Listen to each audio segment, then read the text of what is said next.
Good morning friends. आज हम लोग पढ़ने वाले the human I and the colourful world. ठीक है, जो कि हमारे क्लास 10 में है, क्लास 10 का साइंस। तो हम लोग इस चैप्टर को ना दो पार्ट में पढ़ेंगे।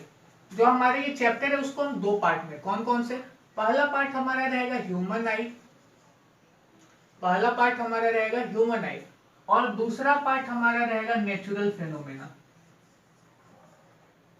Natural phenomenon. ठीक है, हम लोग क्या जानते हैं, हम लोग का जो सिलेबस है ना 2021 और 22 का, जो अभी टर्म हम लोग का चल रहा है, ये सिलेबस हम लोग जानते हैं चेंज हुआ है, और इसमें कुछ चैप्टर्स जो है कम हुए हैं और कुछ चैप्टर्स के टॉपिक्स भी कम हुए हैं।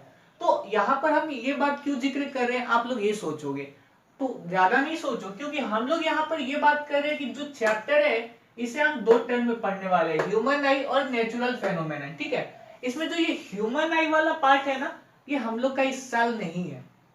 इस साल जो हमारा ये ह्यूमन आई वाला पार्ट है, ये इस साल नहीं है हमारे सिलेबस में, और ये जो नेचुरल फेनोमेनन है ये चैप्टर है हम लोगों का। तो अब आप लोग सोचिए, अब आप लोग सोचोगे कि क्या हम ह्यूमन आई आप लोगों को नहीं पढ़ाएंगे? जी, ह्यूमन आई नहीं पढ़ाएंगे, लेकिन हम पढ़ाएंगे, थोड़ा बहुत पढ़ाएंगे, ज्यादा डीपली अंदर तक नहीं जाएंगे, क्योंकि वो सिलेबस नहीं है। लेकिन कंसेप्ट क्या होता है और जो जो एनसीईआरटी बुक में दिया हुआ है ना, वो सारी बातें हम आप लोगों को बता देंगे, और कैसे काम करता है ह्यूमन आई वो भी बता देंगे, लेकिन ज्यादा डीप नहीं जाएंगे, हम लोग ऊपर ऊपर पढ़ लेंगे। ठीक है, और उसके बाद जो नेचुरल फेनोमेनन हमारा चैप्टर है उसको तो हम लोग पढ़ेंगे ही। ठीक है, तो चलिए आप शुरू करते हैं। सबसे पहले ह्यूमन आई। ह्यूमन आई जब हम लोग पढ़ेंगे ना, तो इसमें दो पार्ट, इसमें हम लोग दो पार्ट में, पहला ह्यूमन आई जो है उसके हम पार्ट्स के बारे में पढ़ेंगे, यानी हमारे आंख में क्या क्या पार्ट्स है, जो कि हम आधा यहाँ पर ड्रॉ कर चुके हैं, क्योंकि ड्राइंग मेरा खराब है, इसलिए बहुत प्रैक्टिस करने के बाद हमने इसे ड्रॉ किया है। ठीक है, तो हम लोग पहला क्या पार्ट्स के बारे में पढ़ेंगे, और दूसरा ह्यूमन आई में हम लोग डिफेक्ट के बारे में पढ़ेंगे। ये दोनों ही टर्म जो है ना, ये दोनों ही चीजें, ये दोनों ही टॉपिक इस साल एग्जाम में नहीं पूछने वाली है, लेकिन फिर भी हम आप लोगों को बता रहे कंसेप्ट के लिए, ताकि आप लोगों के पास एक कंसेप्ट हो। ठीक है, तो ये जो पार्ट्स है ह्यूमन आई का, पार्ट्स में हम लोग क्या जानते हैं, ह्यूमन आई का पार्ट्स में एक होता है कॉर्निया, कॉर्निया, दूसरा होता है इरीज, इरीज के बाद एक और क्या होता है, पुपिल, पुपिल, और पुपिल के बाद और आई लेंस, पुपिल के बाद आई लेंस, आई लेंस के बाद हम लोग क्या जानते हैं, रेटिना होता है। रेटिना क्या होता है, रेटिना जहां पर हम लोग का फिगर बनता है, रेटिना पे फिगर कैसे बनता है वो भी बताएंगे, लेकिन ये जान लेते हैं कि रेटिना के पास क्या होता है, ऑप्टिक नर्व भी होता है रेटिना में, ऑप्टिक नर्व, अच्छा नर्व, और उसके बाद क्या होता है, ऑप्टिक नर्व के बाद और हम लोग का क्या, ये humour, vitreous humour, aqueous humour तो हमारा होता ही है। उसके बाद होता है क्या, सिलियरी मसल, सिलियरी मसल। ठीक है, चलिए, कोर्निया क्या होता है, कोर्निया, आप ये जो पार्ट देख रहे हो ना, सबसे बाहर वाला, ये सबसे बाहर वाला, ये जो आउटर मोस्ट पार्ट है ना, इसी को बोलते हैं क्या, कोर्निया, यही है हमारा कोर्निया। ठीक है, ये क्या करता है, कोई भी लाइट रे आता है ना, तो सबसे पहले ये सिक्योरिटी की तरह, सिक्योरिटी गार्ड की तरह काम करता है, और सबसे पहले यहीं से लाइट जो है इन होती है। और ये जो अब ये पार्ट है और ये वाला जो पार्ट है, ये जो दो पार्ट आप देख रहे हो कि ये वाला इधर से निकला हुआ है और ये वाला यहाँ से निकला हुआ है, बीच में कुछ गड्ढा है। ठीक है, तो ये जो दोनों पार्ट है ना, इसे हम क्या करते हैं, इरीज करते हैं, इसे हम क्या करते हैं, इरीज करते हैं। ठीक है, आप जो अपने आंख में देखोगे, एक छोटा सा काला कलर का बिंदु है, वो डॉट को छोड़ करके उसके चारों तरफ जो गोल गोल सर्कुलर है ना, उसी को हम कहते हैं इरीज। ठीक है, और यहाँ पर जो है, ये जो खाली जगह आप देख रहे हो इतना दूर में, ये खाली जगह जो वो काला वाला डॉट आप लोग देख रहे हो, वही काला वाला डॉट है, और इसे हम लोग कहते हैं पुपिल। तो आप बोलोगे ये खाली जगह है, यहाँ पर आपने यहाँ पर खाली जगह बनाया, लेकिन जो आंख है हमारा, आंख में हम लोग देखते हैं वहां पर तो काला कलर का कुछ है, वो तो खाली जगह नहीं है। तो काला कलर का कुछ नहीं होता है, वो क्या है, एक खाली जगह, ब्लैंक स्पेस है, जहां पर कुछ नहीं पहुंच पाता है, लाइट भी नहीं पहुंच पाता है। जब उसके अंदर लाइट नहीं जा पाता है ना, तो उसके अंदर हम लोग देख नहीं पाते, और नहीं देख पाते तो वो हमें ब्लैक कलर का विजिबल होता है। ठीक है, मतलब वो काला कलर का हमें दिखाई देता है। कौन, ये पुपिल। तो पुपिल के बाद हमने क्या ड्रॉ किया है, एक इस तरह का कुछ स्ट्रक्चर हमने ड्रॉ किया है। तो ये जो हमने स्ट्रक्चर ड्रॉ किया है ना, ये है हमारा आई लेंस। क्या है हमारा आई लेंस। ये आई लेंस जो है ना ये कन्वेक्स शेप का है। कैसा? कन्वेक्स शेप का है। आई लेंस हमारा किस शेप का है? कन्वेक्स शेप का है। यानी हम लोग के जो आंख में आई लेंस है वो कौन सा लेंस है? कन्वेक्स लेंस है। ठीक है। अब आई लेंस के बाद हम यहाँ पर कुछ डार्क कलर का ड्रॉ किए हैं। क्या ये जो डार्क कलर का ड्रॉ किए ये पता है क्या है? ये वाला और ये वाला, इसे हम कहते हैं सिलियरी मसल। यही है हम लोग का सिलियरी मसल। सिलियरी मसल का शायद स्पेलिंग देख लीजिएगा। ठीक है, सिलियरी मसल। और ये सिलियरी मसल क्या काम करता है? सिलियरी मसल करता है कि ये जो कन्वेक्स लेंस है आपको इसको पकड़ के रखता है। कन्वेक्स लेंस को सिलियरी मसल पकड़ के रखता है। अगर इसका साइज जो ये आई लेंस है ना, इसको अपना जो फोकल लेंथ है उसको घटाना और बढ़ाना पड़ता है, जो ये सिलियरी मसल की मदद से करता है। ठीक है। अब देखिए उसके बाद यहाँ पर ये बैक साइड में आप ये देख रहे हो, बैक साइड में यहाँ पर होता है, इसे कहते हैं क्या? रेटिना। बैक साइड में जो होता है इसे कहते हैं रेटिना। यहाँ पर भी हमने लिखा हुआ है रेटिना। ठीक है। और रेटिना में एक छोटा सा जगह होता है, रेटिना में एक छोटा सा जगह होता है जहां से ये ऑप्टिक नर्व जो है ना इन करता है। यहाँ पर ये ऑप्टिक नर्व इन करता है, ये रेटिना के अंदर। ठीक है। और ये सब जो देख रहे हो, ये सब जो लाइन पारा हुआ है, ये सब ऑप्टिक नर्व ही है जो अंदर गए हुए पूरे आंख में फैले हुए। ठीक है। उसके बाद ये जो रेटिना है इसके अंदर और ये आई लेंस के अंदर और इधर रेटिना के अंदर, दोनों के अंदर पूरा एक लिक्विड होता है जिसे हम लोग बोलते हैं वाइट्रस ह्यूमर। ठीक है। ये पूरा का पूरा लिक्विड भरा हुआ होता है जिसे हम लोग कहते हैं वाइट्रस ह्यूमर। और यहाँ फ्रंट में अगर आप देखोगे तो ये जो है इरिस और कॉर्निया के बीच में भी एक लिक्विड भरा हुआ होता है जिसे हम लोग कहते हैं एक्वस ह्यूमर। ठीक है। एक्वस ह्यूमर कहाँ रहता है? ये फ्रंट वाला जो पार्ट है यहाँ पर। और वाइट्रस ह्यूमर कहाँ रहता है? अंदर साइड में। ठीक है। अब हम लोग समझ लेते हैं कि आई के अंदर हम लोग इमेज देखते कैसे। मेन पार्ट तो हम लोग का वही है ना। सबसे पहले क्या होता है कि कोई भी हम लोग जानते हैं रे आती है। क्या आती है? रे आती है और हमारे आंख के अंदर जाती है तो हम लोग इमेज को देख पाते हैं। अगर कोई इमेज से रे नहीं आ रहा है तो वहां पर हम लोग उस ऑब्जेक्ट को नहीं देख पाते हैं ना। तो यहाँ पर जब हमारी रे अंदर जाती है ना तो सबसे पहले ये कॉर्निया के पास आती है, तो कॉर्निया अंदर जाने देता है। जब कॉर्निया अंदर जाती है और ये एक्वस ह्यूमर से होकर के अंदर जाती है तो इसे मिलता है कौन? इरिस। इरिस देखता है, क्या देखता है? कि अगर लाइट रे जो है ना उसकी इंटेंसिटी ज्यादा है, लाइट रे की इंटेंसिटी ज्यादा है, कहने का मतलब है कि अगर लाइट रे जो है ना वो मैक्सिमम अमाउंट में आ रहा है, यानी बहुत ज्यादा आ रहा है, तो ये अपना आंख, ये जो पुपिल है ना, ये जो गड्ढा है, इसको छोटा कर देता है। ये पुपिल को क्या कर देता है? छोटा कर देता है। खुद जो है बड़ा हो जाता है और पुपिल को छोटा कर देता है। जैसे हम लोग का स्कूल में क्या होता है, जब छुट्टी होती है तो सारे बच्चे एक साथ निकलते हैं ना, तो वॉचमैन क्या करता है? वॉचमैन जो है वो छोटा वाला दरवाजा खोल देता है और बड़ा वाला गेट बंद कर देता है। उससे क्या होता है, सारे बच्चे जो है भीड़ में तो एक साथ आते हैं, उसके बाद लाइन बना करके उन्हें निकलना पड़ता है, जिसके कारण सारा बच्चा, किसी को कोई हानि ना हो, सब लोग आराम से निकल जाता है। ठीक उसी तरह से यहाँ पर भी एक छोटा जगह दे दिया जाता है कि सारा लाइट रे आप आराम से पास हो एक लाइन से और अंदर जाओगे। ठीक है।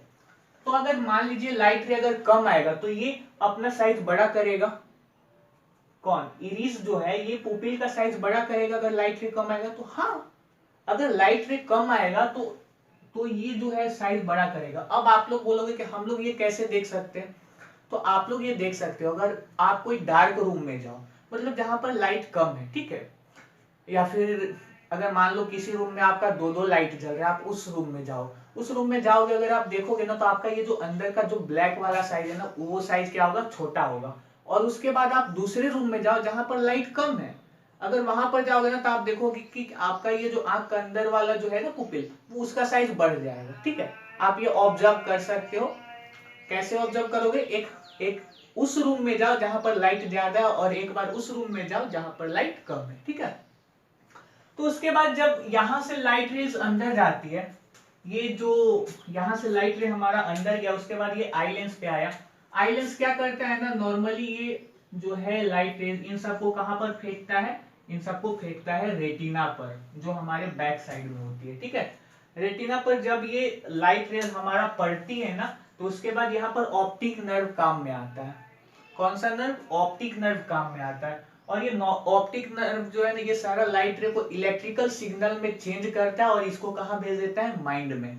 कौन भेजता है, ऑप्टिक नर्व। ऑप्टिक नर्व जो है ना सारा इलेक्ट्रिकल सिग्नल को कैप्चर करके माइंड में भेज देता है और माइंड जो है वहां पर प्योरीफाई करता है कि कैसा इमेज बन रहा है। इलेक्ट्रिकल सिग्नल से सारा इंफॉर्मेशन लेता है और बताता है कैसा इमेज बन रहा है, उसका कलर क्या है और उसका काम मतलब उसका शेप साइज कैसा है। ठीक है, अब देखिए यहाँ पर जो ऑप्टिक नर्व है आई लेंस है, आई लेंस के पास ना एक पावर होता है, मतलब एक एबिलिटी होता है, वो अपना जो है फोकल लेंथ, आई लेंस जो है इसके पास एक एबिलिटी होती है कि वो अपना फोकल लेंथ जो छोटा और बड़ा कर सकता है। किसके पास, आई लेंस के पास। तो वो जो एबिलिटी होती है ना उसको क्या बोलते हैं, पावर ऑफ एकोमोडेशन। क्या बोलते हैं, पावर ऑफ एकोमोडेशन। ठीक है, किसको बोलते हैं, आई लेंस के पास पावर ऑफ एकोमोडेशन क्या है, आई लेंस के पास एक पावर होता है यानी एबिलिटी होती है जिसके तहत वह अपना ये जो फोकल लेंथ है उसको छोटा या बड़ा कर सकता है, उसी को कहते हैं क्या, पावर ऑफ एकोमोडेशन। ठीक है, उसके बाद अगर आप देखोगे तो यहाँ पर रेटिना के पास दो तरह के सेल होते हैं। रेटिना के पास क्या होते हैं, दो तरह के सेल होते हैं। पहला होता है रॉड और दूसरा होता है कोन्स। ठीक है, अब ये रॉड और कोन्स क्या है, जो ये रॉड सेल होते हैं ना ये क्या करते हैं, ये लाइट का इंटेंसिटी के जो लाइट का इंटेंसिटी होता है उसके साथ ये रेस्पॉन्ड करते हैं। उसके साथ रेस्पॉन्ड करते हैं करने का क्या मतलब है, मतलब ये पता लगाते हैं कि लाइट का इंटेंसिटी कितना ज्यादा और कितना नहीं है। ठीक है, और ये कोन सेल, ये जो कोन्स जो है ये सारे क्या करते हैं, ये पता लगाते हैं कि किस कलर का ऑब्जेक्ट हम देख रहे हैं, मतलब हमारे पास जो रेज आ रही है वो किस कलर की आ रही है। जैसे किसी किसी को हम लोग जानते हैं कलर डिफेक्ट भी होता है, मतलब वो किसी पर्टिकुलर कलर को नहीं देख पाता है। कौन नहीं देख पाता है, कोई व्यक्ति नहीं देख पाता है। तो वो क्यों नहीं देख पाता है, क्योंकि उसके कोन सेल में डैमेज है या फिर उसका कोन सेल है ही नहीं। अगर कोन सेल नहीं होगा तो वो तो किसी भी ऑब्जेक्ट का कलर पहचान ही नहीं पाएगा, है ना। उसको सारे कलर एक समान दिखेंगे यानी ब्लैक एंड व्हाइट या पूरा का पूरा रेड। ठीक है, तो ये था हमारा आई का पार्ट। उसके बाद हम डिफेक्ट की बात करते हैं। ठीक है, तो हम लोग डिफेक्ट की बात करने वाले थे। डिफेक्ट तीन तरह के होते हैं, मायोपिया, हाइपरमेट्रोपिया और प्रेस बायोपिया। ये तीनों डिफेक्ट क्या होते हैं, तो शुरुआत करते हैं हम लोग मायोपिया से। मायोपिया वो बीमारी होती है जिसमें हम लोग क्या नहीं देख पाते, दूर का नहीं देख पाते। मायोपिया में हम लोग क्या नहीं देख पाते हैं, दूर का नहीं देख पाते, दूर का नहीं देख पाते। ठीक है, क्रॉस का मतलब नहीं देख पाते। और हाइपरमेट्रोपिया में हम लोग पास का नहीं देख पाते। ठीक है, इसमें हम लोग पास का नहीं देख पाते। और प्रेस बायोपिया क्या है, प्रेस बायोपिया होता है जिसमें मायोपिया प्लस हाइपरमेट्रोपिया दोनों हो गया है। ठीक है, जिसको मायोपिया और हाइपरमेट्रोपिया दोनों होता है उसको बोलते हैं प्रेस बायोपिया, यानी इसमें ना दूर का दिखाई देगा ना पास का दिखाई देगा। ठीक है, अगर मान लीजिए किसी को मायोपिया हुआ है तो उसमें उसको दूर का नहीं दिखाई देगा, यानी कि उसका फोकल लेंथ जो हम लोग आई ड्रॉ किए थे ना, आई ऐसा, इसमें यहाँ पर आई लेंस होता था कन्वेक्स लेंस, इसमें आई लेंस अगर आएगा दूर का नहीं दिखाई देगा, मतलब कि अगर दूर से कोई लेंस को, दूर से कोई हमारा रेज आ रहा है उसका इमेज कहाँ बनने लगेगा, ये रेटिना के आगे बनने लगेगा। अगर उसका इमेज कहाँ, रेटिना के आगे बनने लगेगा ना, तो हम लोग को दूर का नहीं दिखाई देगा। तो अब यहाँ पर क्या होगा, आई लेंस का फोकल लेंथ घट जाएगा। क्या होगा, आई लेंस का फोकल लेंथ घट जाएगा, यानी पहले ये इमेज इसका फोकल लेंथ बड़ा था तो ये कहाँ, रेटिना तक इमेज भेज पाता था, लाइट रे को भेज पाता था, ताकि हम लोग को माइंड में जो है ऑप्टिक नर्व के द्वारा जो इलेक्ट्रिकल सिग्नल, ऑप्टिक नर्व जो इलेक्ट्रिकल सिग्नल में कन्वर्ट करके उसको माइंड तक ले जाता है ना, वो पहले यहाँ पे कन्वर्ट करके लेके चला जाता था। लेकिन यहाँ पे इसका फोकल लेंथ घट गया जिसके कारण ये लाइट रे को रेटिना पर नहीं भेज पा रहा है, इसलिए हम लोग का दूर का जो इमेज है ना वो नहीं देख पाते हैं। तो हम जब आपको लाइट चैप्टर जो पढ़ाए थे पिछले चैप्टर में, तो हमने बताया था कोई एक होता है कनकेव लेंस, कौन सा लेंस, कनकेव लेंस, और एक होता है कन्वेक्स लेंस। जब कनकेव लेंस पे लाइट रेज पड़ती है ना तो ये डाइवर्ज करने लगता है, यानी ये दूसरे मतलब ये फैलाने लगता है। लेकिन जब कन्वेक्स लेंस पे पड़ता है ना तो ये कन्वर्ज करने लगता है किसी एक पर्टिकुलर पॉइंट पे। ठीक है, तो यानी कि हम अगर यहाँ पर अगर एक डाइवर्जिंग लेंस लगा दे, यानी कि हम यहाँ पर कनकेव लेंस लगा दे, तो क्या होगा, ये लाइट रे हमारा ऐसा था, ये इसका साइज बड़ा कर देगा और बड़ा करने के बाद ये इसको रेटिना पर भेज सकता है ना। तो इसीलिए हम लोग क्या करते हैं, जिसको मायोपिया होता है उसको हम लोग क्या करते हैं, कनकेव लेंस लगा देते हैं। कौन सा लेंस, कनकेव लेंस लगा देते हैं, जिसके कारण इसका जो मायोपिया है ना वो ठीक हो जाता है। कनकेव लेंस क्या करता है, ये लाइट रेज को थोड़ा और फैला देता है, जिसके कारण इनका पावर बढ़ जाता है और ये जाकर के रेटिना तक पहुंच पाते हैं। और मायोपिया में क्या होता था, हमारा बीमारी कैसे होता था, इसमें फोकल लेंथ क्या होता था, फोकल लेंथ जो है वो हमारा छोटा हो जाता था ना, छोटा हो जाता था, ठीक है। और हाइपरमेट्रोपिया में क्या होता है, हाइपरमेट्रोपिया में मेरा फोकल लेंथ छोटा नहीं होता है, हाइपरमेट्रोपिया में फोकल लेंथ छोटा नहीं होता है, ये क्या हो जाता है, ये बड़ा हो जाता है। किसमें, हाइपरमेट्रोपिया में। जब ये बड़ा हो जाएगा तो आप बोलोगे कि क्या होगा, जब बड़ा हो जाएगा ना तो ये मान लो ये हमारा लेंस है और ये हमारा आई है, यहाँ पर अगर लाइट रेज आएंगे ना तो ये रेटिना के बाहर मिलने लगेगा, मतलब जितना भी लाइट रे बनाएगा ये इमेज कहाँ बनाएगा, रेटिना के पीछे बनाने लगेगा। जब रेटिना के पीछे बनाएगा तो ये रेटिना पर नहीं, यानी कि ये कैप्चर करने से हाथ से जैसे कैच छूट जाता है ना प्लेयर का, कुछ उसी तरह से इसका भी होने लगेगा। तो यहाँ पर भी इमेज हमें नहीं दिख पाता है। किसका नहीं दिखेगा, पास का नहीं दिखेगा, कारण क्योंकि फोकल लेंथ बड़ा हो जाएगा। फोकल लेंथ बड़ा हो जाएगा तो पास का हमें नहीं दिखेगा, दूर का तो हमें दिखेगा, क्योंकि दूर वाला जो है तो उसका लाइट रे हम जानते थे कि पास में बनने लगता है। तो ये मान लो यहाँ पे है तो इसका लाइट रे कहाँ, यहाँ पर मिलने लगेगा, तो उसका इमेज बनेगा, ठीक है। ये सारा अब हम आप लोगों को थोड़ी देर पहले बताए थे, ये सारा जो एक्टिविटी होता है, जो आई लेंस का फोकल लेंथ छोटा और बड़ा होता है, किसके कारण होता है, सिलियरी मसल के कारण होता है। यहाँ पर ये अपना फोकल लेंथ को एडजस्ट नहीं कर पा रहा है, छोटा और बड़ा नहीं कर पा रहा है, यानी कि इसका इसका वो जो एबिलिटी था, यानी पावर ऑफ एकोमोडेशन था, जिसके कारण ये छोटा और बड़ा करता था अपने फोकल लेंथ को, वो नहीं कर पा रहा है। और ये किसके हेल्प से करता था, सिलियरी मसल के हेल्प से करता था ना, जो यहाँ पर होता था। यानी कि हम कह सकते हैं कि इसका जब सिलियरी मसल खराब होगा तब ये मायोपिया और हाइपरमेट्रोपिया होगा। कर सकते हैं, क्यों नहीं कर सकते, क्योंकि इसका फोकल लेंथ ये अपने एडजस्ट नहीं कर पा रहा। अगर यहाँ पर ये फोकल लेंथ बड़ा हो गया, यानी सिलियरी मसल वहां पर जाकर स्टॉप हो गया जहां पर इसका फोकल लेंथ बड़ा हो गया, ठीक है। उसके बाद सिलियरी मसल अपना दूसरा काम नहीं कर पा रहा है, जिसके कारण इसका फोकल लेंथ छोटा नहीं हो पा रहा है, ठीक है। अब हम लोग बात करते हैं प्रेस बायोपिया की। प्रेस बायोपिया में क्या होता है, मायोपिया और हाइपरमेट्रोपिया दोनों हो जाते हैं। प्रेस बायोपिया में क्या होता है, मायोपिया और हाइपरमेट्रोपिया दोनों हो जाता है।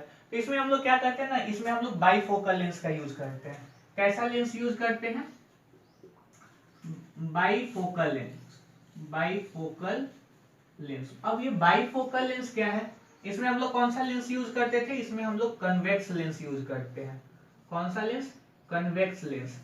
कन्वेक्स लेंस हम लोग क्यों यूज करते हैं, क्योंकि अब आप बताओ यहाँ पर ये दूर हो रहा है ना, हम लोग यहाँ पर कनकेव लेंस लगा रहे हैं, तो ये क्या करता था, लाइट रे को और दूर करता था। यानी कि हम यहाँ पर लाइट कनकेव लेंस लगाएंगे तो ये लाइट जो यहाँ पर मीट कर रहा है ये और दूर भेज देगा ना, उसलिए हम लोग क्या करते हैं, कन्वेक्स लेंस लगा देते हैं, क्योंकि ये लाइट रे को क्या करता है, कन्वर्ज करता है, मतलब और पहले ही उसको क्या करने लगता है, एक पॉइंट देने लगता है जहां पर वो सारे जाके मीट कर सकेंगे।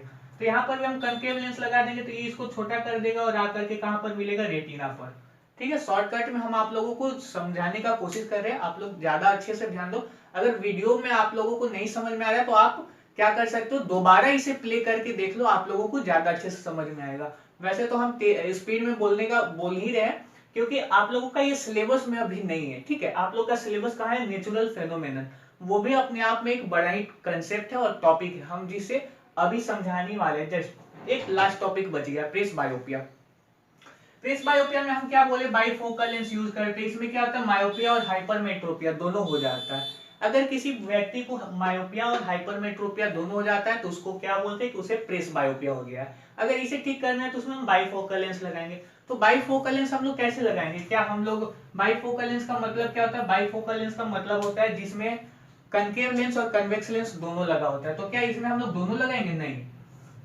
आप सोचोगे कि हम कुछ इस तरह से लगा देंगे, तो हम बोलेंगे कि नहीं, इस तरह से नहीं लगाएंगे। तो अब आप बोलोगे कि हम इस तरह से लगा सकते हैं, तब तो हम बोलेंगे नहीं, इस तरह से भी नहीं लगाएंगे। तो अब आप बोलोगे हम कैसे लगाएंगे, क्या इसका एक साइड और इसका एक साइड करके हम लगाएंगे?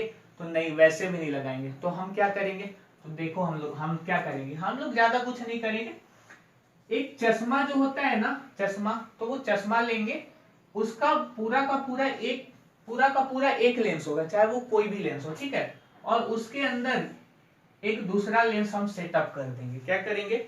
एक चश्मे में पहला लेंस मान लो कोई भी है, दूसरा लेंस हम लोग दूसरा वाला लगा देंगे। और इस तरह का जो होता है ना, इसी को बोलते हैं बाइफोकल लेंस, ठीक है। इसमें क्या होता है, अगर आप मान लो आपको पास का देखना है तो आप ये वाला लेंस यूज कर रहे हो, तुरंत आपको दूर का देखना है तो आप ये वाला लेंस यूज करने लगोगे। चश्मा को क्या करोगे, थोड़ा नीचे कर दोगे, तो ऐसे तिरछे करके देखना पड़ेगा, है ना। जैसे टीवी में हम लोग देखते तो हैं, तारक मेहता का उल्टा चश्मा में वो बापूजी जो कहलाते हैं ना, वो पहनते हैं। कैसे? यहाँ नाक पे। क्यों? क्योंकि ऊपर वाला में भी देखेंगे और नीचे वाले लेंस में भी देखेंगे, ठीक है। तो आपका ये डिफेक्ट भी क्लियर हो चुका है। अब बारी है नेचुरल फेनोमेनन की। तो नेचुरल फेनोमेनन भी हम स्टार्ट करते हैं, उससे पहले हम इसे क्या कर लेते हैं, इरेज कर लेते हैं, ठीक है। तो अब हम लोग स्टार्ट करते हैं नेचुरल फेनोमेनन के बारे में। जैसा कि हमने पहले ही आप लोगों को बता दिया था कि नेचुरल फेनोमेनन जो टॉपिक है वो वही हमारे इस चैप्टर को पूरा का पूरा कवर किया हुआ है इस साल के लिए केवल। और जो ह्यूमन है, जो हमने पहले आपको बताया था, पूरी जानकारी तो वैसे हमने लगभग दे ही दी थी। 100 में से 80% जानकारी दे दी थी, बाकी का 20% हमने नहीं दिया था क्योंकि वो हमारे सिलेबस में नहीं है। लेकिन उसमें भी आपका 20% जो है वो कुछ ज्यादा मायने नहीं है, वो बस आप चैप्टर को थोड़ा सा पढ़ लोगे ना तो वो आपको पता चल जाएगा, ठीक है।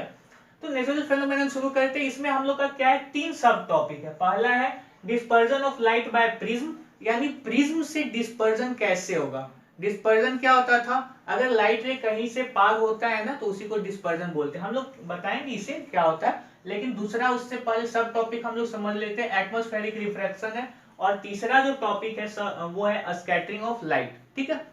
नेचुरल फेनोमेनन में हमारा ये 3 जो कंसेप्ट है, जो 3 थ्योरी है, ये थ्योरी पढ़ना है। और उस पे आपको ये 2, 3 और इधर 4, ये आपका जो जो जनरली आप लोग जनरल लाइफ में देखते हो, इस पे ही क्वेश्चंस अधिकतर आते हैं एग्जाम्स में। जैसे Tyndall effect, blue colour of sky, red sun, ये सब कैसे होते हैं, जो नेचुरल फेनोमेनन ओरिजिनली है, वो सब हम लोग पढ़ेंगे, ठीक है। और इन सब का प्रिंसिपल कहाँ है, ये 4 का तो प्रिंसिपल है स्कैटरिंग ऑफ लाइट, ये 3 का प्रिंसिपल क्या है, एटमॉस्फेरिक रिफ्रैक्शन, और ये 2 का principle dispersion of light by prism, ठीक है। तो सबसे पहले जो प्रिज्म से ये डिस्पर्जन हुआ था ना, किससे, प्रिज्म से ये जो डिस्पर्जन हुआ था, सबसे पहले किसने देखा था, आइजैक न्यूटन ने देखा था, ठीक है। अब आप लोग को पता ना हो तो मैं बता दूं प्रिज्म क्या होता है। अगर आपके पास 2 ट्रायंगुलर सरफेस है ना, 2 ट्रायंगुलर सरफेस, इनको मिला करके एक प्रिज्म बनता है। 2 ट्रायंगुलर सरफेस और 3 रेक्टेंगल, मैं यहां पर लिख दूं क्या, 2 ट्रायंगल प्लस 3 रेक्टेंगल, ठीक है। 3 रेक्टेंगल कैसे लगा, पहला ये रेक्टेंगल हो गया, दूसरा इसके बॉटम में हो गया, ये पीछे साइड वाला, और तीसरा ये नीचे में, सबसे नीचे, ठीक है। ये 3 रेक्टेंगल है, और इधर साइड क्या है, ट्रायंगल लगा हुआ है, इसी से बनता है हमारा prism.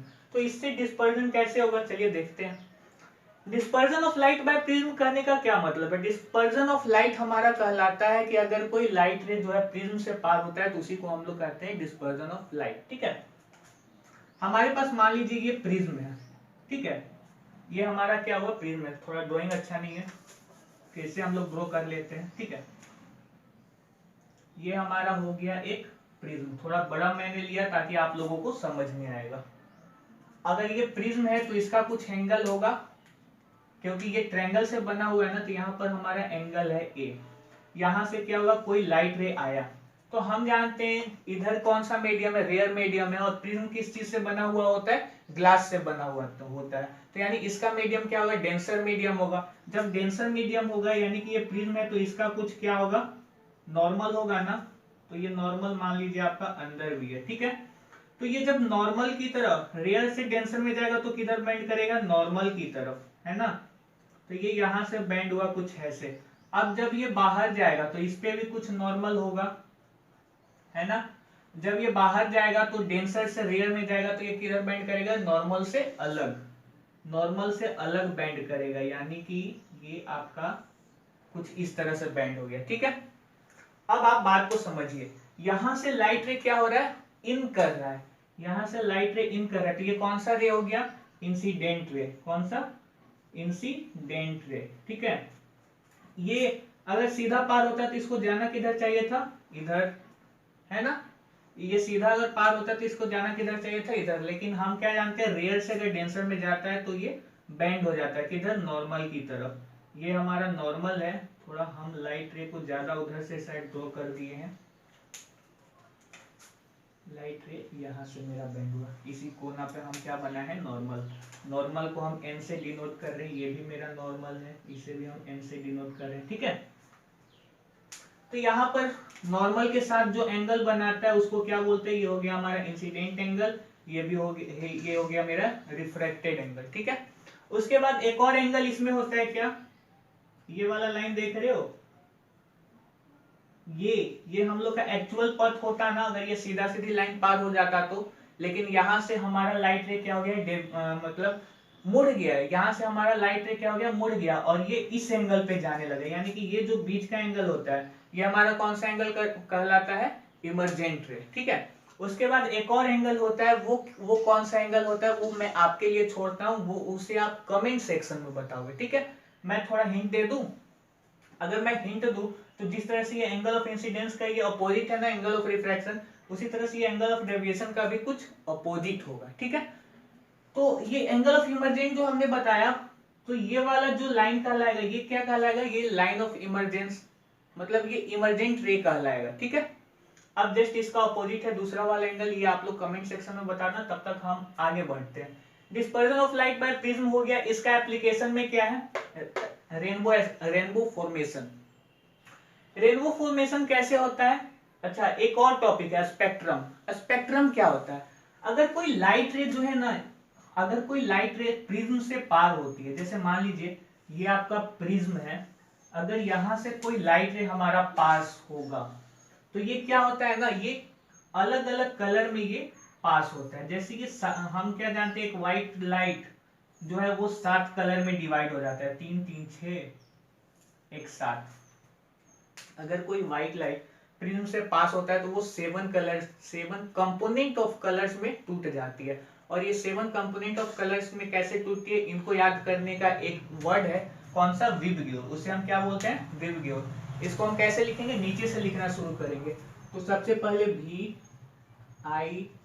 VIBGYOR, R for red, O for orange, Y for yellow, G for green, B for blue, I for Indigo और V for वॉलेट, ठीक है। ये इन सारे कलर में एक व्हाइट लाइट अगर प्रिज्म से पार होती है तो इन सारे कलर्स में टूट जाती है, और इसी को हम लोग बोलते हैं क्या, spectrum of light. Spectrum of light, तो यानी कि स्पेक्ट्रम ऑफ लाइट क्या होता है, अगर एक व्हाइट लाइट हमारा प्रिज्म से पास हो और वो 7 कंपोनेंट ऑफ कलर में टूट जाता है, इसी को हम क्या बोलते हैं, स्पेक्ट्रम ऑफ लाइट, ठीक है। और स्पेक्ट्रम ऑफ लाइट ये टूटता कैसे है, क्योंकि हम जानते हैं एयर का कुछ रिफ्रैक्टिव इंडेक्स है, ग्लास का भी कुछ रिफ्रैक्टिव इंडेक्स है। एयर का तो रिफ्रैक्टिव इंडेक्स हम लोग जानते हैं 1 के करीब होता है, अप्रोक्सीमेट 1.023 शायद ऐसी होता है कुछ। तो ये इसे हम लोग क्या मानते हैं, एयर का रिफ्रैक्टिव इंडेक्स 1 मानते हैं। और ग्लास का जिसका रिफ्रैक्टिव इंडेक्स ज्यादा होगा, ग्लास का जो रिफ्रैक्टिव इंडेक्स है ना, हर एक लाइट का कलर के लिए अलग अलग होता है, यानी कि जिसका रिफ्रैक्टिव इंडेक्स ज्यादा होगा ना वो ज्यादा क्या होगा, ज्यादा बेंड होगा, और जिसका कम होगा वो कम बेंड करेगा। जैसे कि रेड लाइट है, इसका रिफ्रैक्टिव इंडेक्स कम होता है, यानी कि ये कम बेंड करता है। ये जो वॉलेट कलर है ना, इसका रिफ्रैक्टिव इंडेक्स क्या होता है, ज्यादा होता है, इसलिए ज्यादा बेंड करता है। और वॉलेट से कम किसका होता है, इंडिगो का होता है रिफ्रैक्टिव इंडेक्स। और इंडिगो से किसका रिफ्रैक्टिव इंडेक्स कम होगा, ये बी वाले का भी होगा, b for blue, green, yellow, orange, red, ये सबका इससे कम होगा। यानी जैसे जैसे आप ऊपर आओगे वैसे वैसे आपका क्या होगा, रिफ्रैक्टिव इंडेक्स कम होता जाएगा। और रिफ्रैक्टिव इंडेक्स क्या होता है, रिफ्रैक्टिव इंडेक्स तो हम आपको लाइट चैप्टर में भी बता चुके हैं, लेकिन यहाँ पर भी बता देते हैं। रिफ्रैक्टिव इंडेक्स क्या होता है ना, मेरा जो स्पीड होता है लाइट का, स्पीड जो होता है मेरा लाइट का, अगर मान लीजिए वैक्यूम में जो हमारा लाइट का स्पीड होगा 3 × 10⁸, और हमारा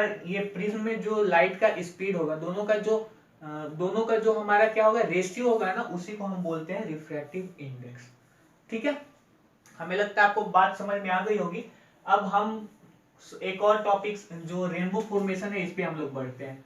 तो रेनबो फॉर्मेशन क्या होता है, का फॉर्मेशन कैसे होता है? रेनबो का फॉर्मेशन होता है, रेनबो हम लोग देखते कब है? जब बारिश होती है उसके बाद ही हम लोग जनरली रेनबो देखते हैं। तो रेनबो कैसे होता है? जो अगर ये वाटर ड्रॉपलेट है ना, क्या है ये वाटर ड्रॉपलेट कहने का क्या मतलब है? पानी की बूंद। अगर मान लो आपका ये सन है, क्या है ये?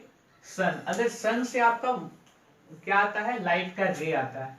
सन से आपका जो ये लाइट का रे आ रहा है ना, कहां पर आ रहा है? पानी के बूंद में। पानी के बूंद में आने के बाद ये क्या होगा? डिस्पर्स होगा, मतलब कि ये अपने 7 कंपोनेंट ऑफ कलर में टूटने लगेगा। जिस तरह से ये फिल्म से टूट रहा है, कुछ उसी तरह से यहाँ पर टूटने लगेगा। क्यों टूटेगा? क्योंकि ये बाहर में कौन सा मीडियम है? रेयर मीडियम है। और ये वाटर ड्रॉपलेट में कौन सा मीडियम है? ये तो वाटर है ना, यानी कि ये एयर से डेंसर मीडियम में है। जब डेंसर मीडियम में जाएगा तो क्या होगा? जिसका रिफ्रैक्टिव इंडेक्स कम होगा वो कम बेंड होगा, और जिसका ज्यादा होगा वो ज्यादा बेंड होगा, यानी कि रेड सबसे कम बेंड होगा। तो रेड अगर सबसे कम बेंड होगा तो रेड ऊपर रहेगा, और जिस जो ज्यादा बेंड हो रहा है वो नीचे रहेगा। यानी कि यहाँ पर भी विबग्योर के फॉर्म में रेनबो का फॉर्मेशन होता है। यहाँ पर भी जो कलर्स निकलते हैं ना वो रेनबो का ही होता है, और यहाँ पर भी जो कलर्स निकलेंगे वो रेनबो का होगा। रेनबो में भी यही 7 कलर होते हैं। कौन से? विबग्योर। ठीक है, विबग्योर का मतलब हम आपको यहाँ पर बता दिए, फुल फॉर्म नहीं लिखे, आप लोग लिख लेना। हम तो बोल रहे हैं, आप हमें उम्मीद है आप लोग कॉपी पेन लेकर बैठे होंगे। ठीक है, तो रेनबो फॉर्मेशन कैसे हो गया ये भी हम लोग समझ लिए। अब आते हैं एटमॉस्फेरिक रिफ्रैक्शन पे। तो एटमॉस्फेरिक रिफ्रैक्शन क्या होता है? एटमॉस्फेरिक रिफ्रैक्शन होता है जैसे हम लोगों का कोई ऑब्जेक्ट है, क्या है? कोई ऑब्जेक्ट है, उसका कुछ पोजीशन पहले से है, मतलब उसका कुछ पोजीशन है, उसका कोई जगह है, लेकिन हमें वहां ना दिखाई देकर अलग जगह पर दिखाई देता है। कैसे? क्योंकि हम लोग एटमॉस्फेयर में जानते हैं कि वहां पर ऑप्टिकल डेंसिटी अलग अलग होती है। क्या होती है? ऑप्टिकल डेंसिटी अलग अलग होती है। जैसे यहाँ पर हम रिफ्रैक्टिव इंडेक्स की बात कर रहे थे, रिफ्रैक्टिव इंडेक्स के अलावा हम लोग एक और बात किए थे, रेयर मीडियम और डेंसर मीडियम। रेयर से डेंसर में जा रहा था तो लाइट क्या हो रहा है? नॉर्मल की तरफ बेंड हो रहा है ना। तो उसी तरह से जब हम लोग एटमॉस्फेयर में भी जानते हैं, एटमॉस्फेयर में हम लोग क्या जानते हैं? हम लोग यहाँ रहते हैं कहाँ? अर्थ पे। तो उसके ऊपर भी कितना सारा ना गैस का लेयर होता है ना, स्ट्रेटोस्फेयर, मेमोस्फेयर, ट्रोपोस्फेयर, ये सारे लेयर्स होते हैं। उसके अलावा ऊपर में भी अलग अलग गैस का अलग अलग लेयर होता है। ठीक है, हमारे एटमॉस्फेयर के बाहर भी। तो वहां पर भी कुछ जो है रेयर मीडियम होते हैं, उनका ऑप्टिकल डेंसिटी अलग होता है। क्यों? क्योंकि ऊपर जाएंगे तो गर्म हम लोगों को क्या मिलेगा? ऊपर जैसे जैसे ऊपर जाएंगे ना वैसे वैसे हम लोग को गर्म एयर मिलता रहेगा। तो यानी कि वहां पर जो ऑप्टिकल डेंसिटी है वो कम होगा, और यहाँ जो ग्राउंड पे हम लोग आएंगे तो ऑप्टिकल डेंसिटी क्या होगा? ज्यादा होगा। तो जब इन्हीं ऑप्टिकल डेंसिटी के कारण हमारा जो लाइट रे है ना वो बैंड होने लगता है। लाइट रे क्या होता है? बैंड होने लगता है।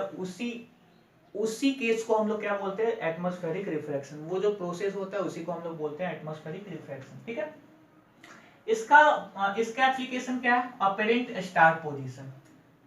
एप्लीकेशन क्या है? Apparent star position. मतलब कि अगर हम लोग यहाँ पर खड़े हैं ना, स्टार कहाँ है? यहाँ पर है स्टार, लेकिन हमें दिखाई कहाँ दे रहा है? यहाँ पर हमें दिखाई दे रहा है। कारण? क्योंकि यहाँ से लाइट रे जो आ रही है, यहाँ से जो लाइट रे आ रही है, आने में ये क्या हो रहा है? बैंड हो रहा है। बैंड होने के बाद कुछ इस तरह से आ रहा है जिसे हमें यहाँ पर दिखाई दे रहा है। ठीक है, यहाँ से लाइट रे बैंड होकर के हमारे आंखों में कुछ इस तरह से आ रहा है, ताकि हम वो लाइट रे को एक स्ट्रेट डायरेक्शन में देखें तो हमें वहां पर दिखाई दे। जैसे आप लोगों को नहीं समझ में है, अगर आप लोग सोचो, मान लो यहाँ पर क्या लगा हुआ है? एक आईना लगा हुआ है। ठीक है, यहाँ पर एक कोई व्यक्ति खड़ा है, हम यहाँ पर खड़े, हम आईने में देख रहे हैं और उस व्यक्ति का फेस दिखाई दे रहा है। क्या दिखाई दे रहा है? फेस। वहां से लाइट रे आईने में पड़ने के बाद हमें दिखाई दे रहा है ना, लेकिन हम आईना में देख रहे हैं तो उस व्यक्ति का फेस दिखाई दे रहा है। मतलब वो व्यक्ति खड़ा है वहां, लेकिन हम लोग आईने के अंदर देख रहे हैं तो वो दिखाई दे रहा है। अब आप बोलोगे ये रिफ्लेक्शन ऑफ लाइट था, उसीलिए दिखाई दे रहा था, लेकिन यही केस भी एटमॉस्फेरिक रिफ्रैक्शन ही है।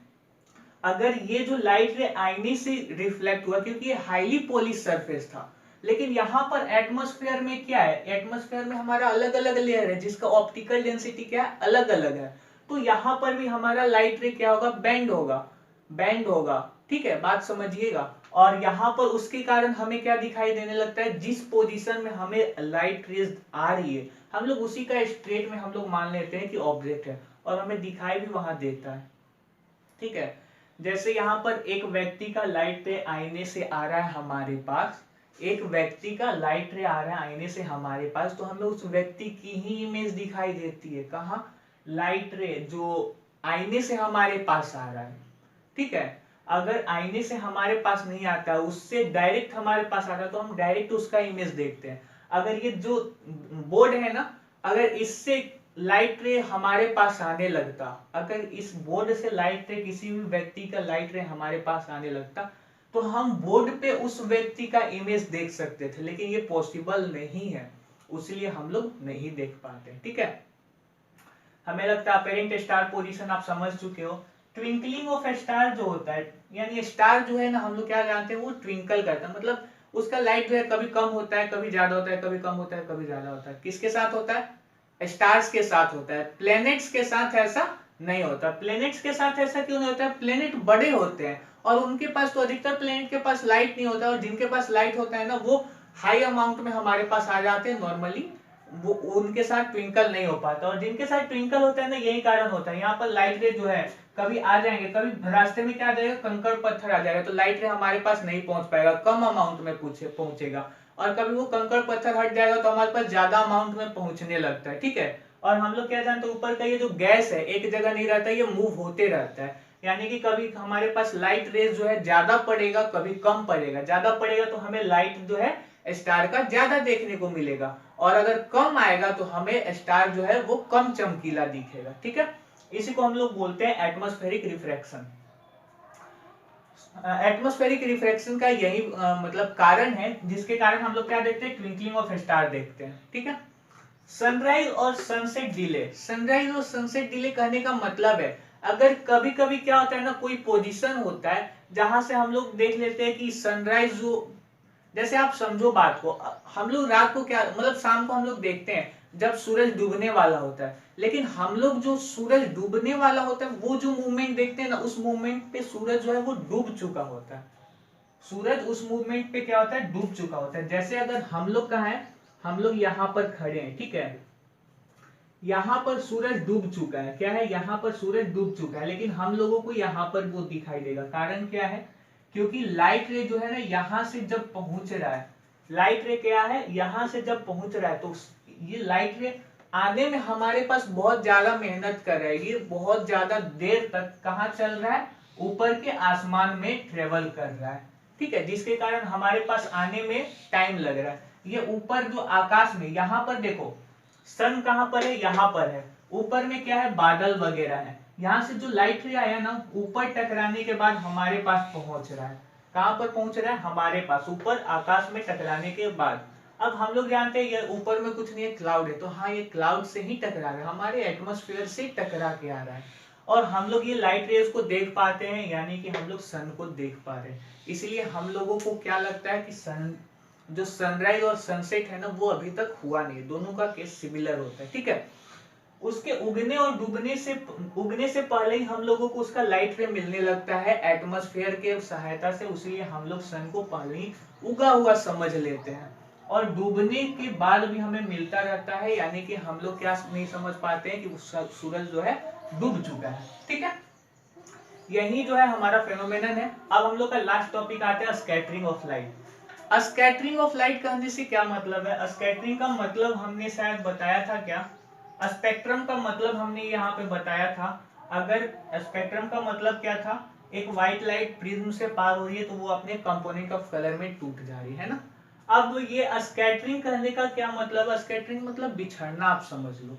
ठीक है, अगर कोई लाइट रे आ रही है, अगर कोई लाइट रे जो है आ रही है, अगर हम उसके रास्ते में क्या करेंगे, अलग अलग कंकड़ पत्थर लगा देंगे, तो वो क्या होगा, वो सब जगह से आएगी ना पास होके। कंकड़ पत्थर अगर उसके रास्ते में आएगा तो वहां पर वो जगह खाली हो जाता है। जैसे टॉर्च आप जलाते हो, उसके सामने में आप हाथ लाते हो, तो आपकी हाथ की परछाई जो है वो दीवार पर बनने लगती है ना। ऐसा क्यों होता है, क्योंकि लाइट रे जो है ना, ये हाथ को पार नहीं कर पाता है, उसके अगल बगल साइड से निकल जाता है। ठीक है, तो अगर इसी तरह का जो फंक्शन है, अगर ये बार बार, मतलब बार बार नहीं, बड़े स्तर पर हो, बड़े स्तर पर हो कहने का मतलब है, जैसे अगर मैं आपको एग्जांपल की तरह बताऊं तो आपका घर में मान लो कहीं छत पे या फिर कोई जगह खाली जगह हो छोटा सा, जहां से लाइट का रे कभी अंदर आता है सूर्य का, तो वहां पर क्या देखोगे, एक छोटे छोटे पार्टिकल जैसा उस लाइट रे में आपको दिखने लगेगा। आप उस लाइट रे को देख पाओगे कि वो लाइट कैसे आ रही है, किस डायरेक्शन से आ रही है। और ये जो प्रोसेस होता है, मतलब ये जो आप लाइट रे को देख पा रहे हो ना, इसी को बोलते हैं स्कैटरिंग ऑफ लाइट। ठीक है, क्या बोलते हैं, स्कैटरिंग ऑफ लाइट। किसको बोलते हैं, अगर कोई लाइट रे कोई छोटा जगह से अंदर इन कर जा रहा है और उसके पथ को हम लोग देख पा रहे हैं, इसी को बोलते हैं scattering of light. Scattering of light का यहाँ पर उस पे जो सिचुएशन है क्या है, टिंडल इफेक्ट है। टिंडल इफेक्ट क्या होता है, टिंडल इफेक्ट हमारा जो, जैसे आप लोग जंगल में कभी जाते हो, कभी गए हो क्या पिकनिक वगैरह मनाने, जो ज्यादा घना फॉरेस्ट होता है ना, जो घना ज्यादा होता है जंगल, उसमें क्या होता है, बहुत सारे पेड़ होते हैं। क्या होते हैं, ये भी पेड़ है, ये भी पेड़ है, ये भी, ये भी, ये भी, ये भी, हर जगह पेड़ है।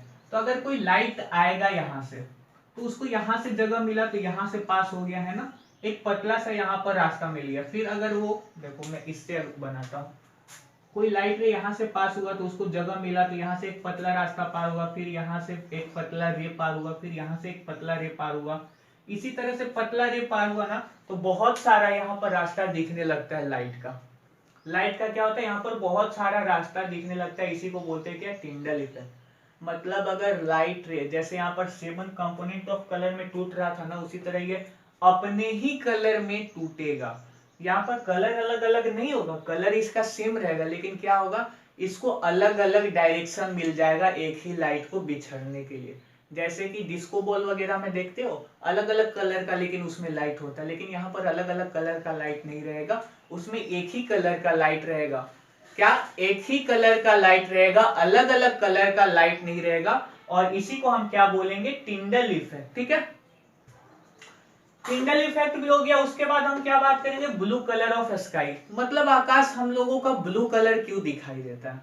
आकाश हम लोगों को ब्लू कलर इसीलिए दिखाई देता है क्योंकि वहां पर ब्लू कलर हम लोगों के पास मैक्सिमम अमाउंट में रिच होता है। मतलब मैक्सिमम अमाउंट में ब्लू कलर जो है हमारे पास पहुंच पाता है, और बाकी का कलर हमारे पास नहीं पहुंच पाता, वो आकाश में इधर उधर छितरा, जैसे यहाँ पर हम बताए थे ना, आकाश में इधर उधर ट्रेवल करते रहते हैं। ठीक है, रेड सन जो है वो हमें दिखाई देता है। रेड सन हमें क्यों दिखाई देता है, क्योंकि रेड कलर का हम क्या जानते हैं, रिफ्रैक्टिव इंडेक्स जो है वो कम है, वो कम डेविएट होता है। रेड कलर का जो रिफ्रैक्टिव इंडेक्स है वो कम डेविएट होता है, यानी कि रेड कलर जो है वो हमारे पास पहुंच जाता है। रेड सन कब दिखाई देता है, सनराइज और सनसेट के टाइम ना। रेड सन हमें कब दिखाई देता है, सनराइज और सनसेट के टाइम में। हम आपको क्या बताए थे, ये वाला मेथड बताए थे। यहाँ पर हम क्या जानते हैं, सॉरी, यहाँ पर हम कुछ जानते नहीं है, हम आपको बताएंगे।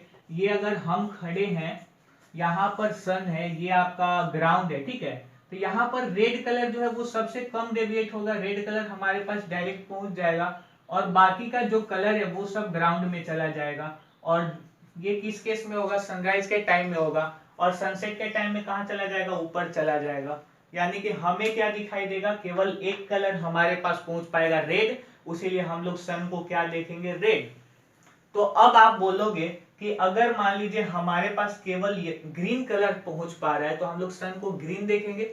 हाँ देखेंगे, अगर हमारे पास ग्रीन कलर केवल पहुंचेगा तो हम सन को कौन सा कलर देखेंगे, ग्रीन देखेंगे। और ये सारा कलर, ये सारा इंक मतलब कलर हमारे पास नहीं पहुंच पा रहा है, यानी कि ये सारा कलर हम लोग नहीं देख पाएंगे। लेकिन हम लोग देख नहीं पाते, क्यों, क्योंकि इसका जो वेवलेंथ है इसके और इसके सिमिलर हो जाता है, और इन तीनों को कलर मिला करके, मतलब आप समझ जाओ ग्रीन कलर बीच में है ना, उससे पहले इन सारे रेज का सामना हम लोगों को करना पड़ेगा। व्हाइट कलर ऑफ सन। सन का व्हाइट कलर हम लोग कब देख पाएंगे, सन का व्हाइट कलर हम लोग देख पाते हैं एट नून, यानी दोपहर के समय। दोपहर के समय क्या होता है, दोपहर के समय यहाँ पर हम जैसे खड़े हैं, ठीक है, सन हमारे सर पे है, यहाँ पर कितना भी अगर डेविएट होगा ना, अगर मान लो यहाँ पर कितना भी ज्यादा होगा तो सारे रेज तो हमारे पास पहुंचेंगे। दोपहर में अगर सन का रे जो है वो कितना भी स्कैटर होगा, या फिर कितना भी प्रिज्म से पास होने के बाद वो अपने कंपोनेंट कलर में टूटेगा, लेकिन फिर भी वो क्या होगा, हमारे पास पहुंचेगा ही। इसीलिए हम लोग सन का जो जितना भी कलर ऑफ कंपोनेंट है वो सारा दोपहर को देख पाते हैं, इसलिए सन जो है दोपहर में हम लोगों को व्हाइट कलर का दिखाई देता है। ठीक है, यहाँ पर चैप्टर हमारा फिनिश हो रहा है और जो है हम लोग न्यूमेरिकल के लिए जल्द से जल्द तैयारी कर रहे हैं। एक अलग से वीडियो लाएंगे जिसमें हम लोग न्यूमेरिकल और इसका ये जो एप्लीकेशन हमने बताया है ना, इस चैप्टर में तो न्यूमेरिकल नहीं होगा, लेकिन ये एप्लीकेशन पे बहुत सारे क्वेश्चंस आते हैं, उन सारा क्वेश्चंस भी लाएंगे और उसका जवाब भी देंगे। ठीक है, तब तक के लिए आप बने रहिए हमारे साथ। हमारे चैनल को लाइक कीजिए, सब्सक्राइब कीजिए और अपने दोस्तों के साथ शेयर भी कीजिए और अपने दोस्तों को भी बताइए हमारे बारे में। धन्यवाद।